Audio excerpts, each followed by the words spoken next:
আজকে প্রায় 3 থেকে 4টা পাম্পে মানে তেলের জন্য খুব ঘোরাঘুরি করছি, কিন্তু কোনো পাম্পে আসলে তেল পাওয়া যায় না।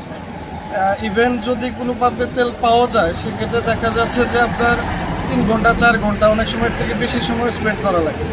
তো আমরা যারা আসলে চাকরিজীবী, আমাদের জন্য এটা 3-4 ঘন্টা সময় ব্যয় করা আমাদের জন্য খুবই কঠিন। কারণ বাইরের কাজ পাশাপাশি এই টাইম ম্যানেজমেন্ট এটা আসলে হচ্ছে না। সাধারণ মানুষের জীবনযাত্রা আস্তে আস্তে কঠিন থেকে কঠিনতর হচ্ছে। সকাল থেকে তেলের জন্য জামালপুর থেকে নান্দিনা পর্যন্ত 3-4টা পাম্পে গেছি, তেল পাইছি না। তো আমরা যারা মার্কেটিং চাকরি করি, তো তাদের অর্ধেক দিন যায় তেল নিতেই। তো সরকারের কাছে বিশেষভাবে অনুরোধ করা যাইতেছে যাতে প্রতিটা পাম্পে স্বাভাবিকভাবে তেল দেওয়া হয়।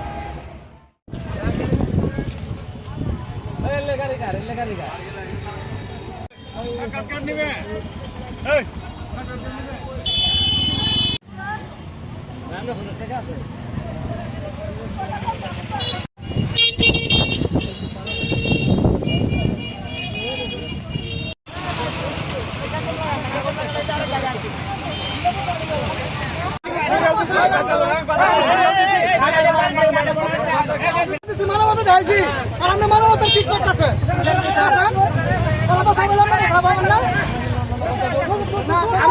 ঢোকাবেন কেন? সমস্যা কি? সিরিয়াল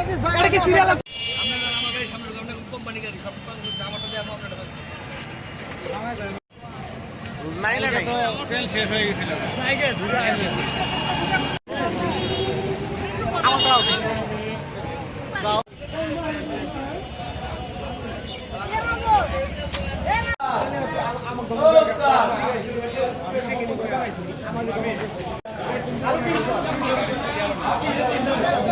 ভাই